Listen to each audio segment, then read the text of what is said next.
Hi, I'm Mark English. I work for the European Commission, so we've actually met a couple of times. And I've heard you make some great speeches in the European Parliament, and that was another one, so thanks.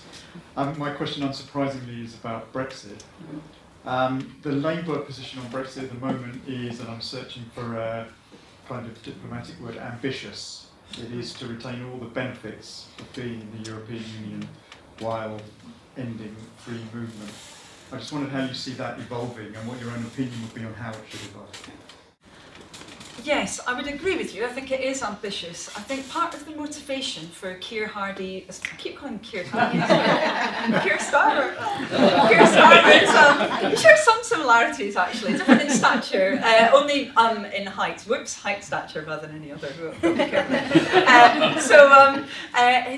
When Keir set out those 6 tests, I think part of what Labour was trying to do was really to say to the Conservative leavers in particular, right, you promised us the earth when people voted to leave. You promised us that we could have exactly all the benefits of the single market and still be outside it. You promised us we would keep our working rights. You promised us this, you promised us that. Now, you need to show that you can actually deliver on that before we're going to vote for a final deal. So I think that was the purpose of that strategy.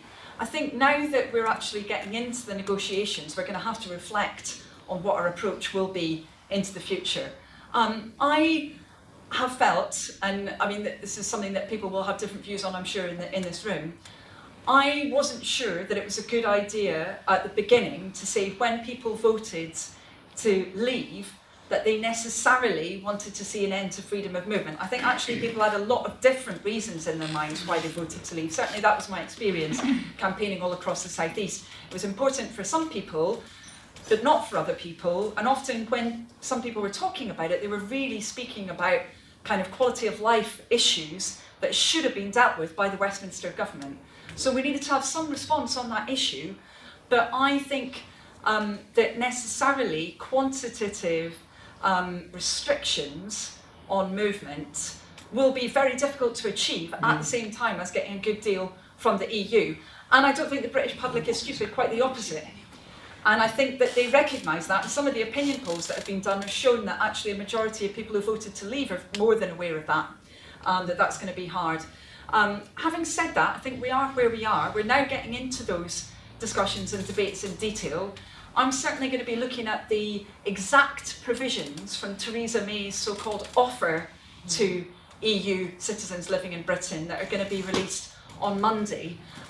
We should have offered a unilateral guarantee. That's been Labour's position from the beginning. If we'd done that, I think we would have reset the negotiations from a much more positive place.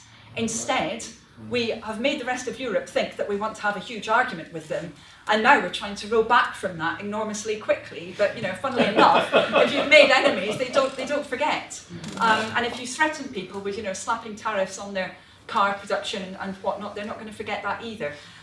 So I still think there's time for us to salvage the situation, but it'll take a big change from the government's position.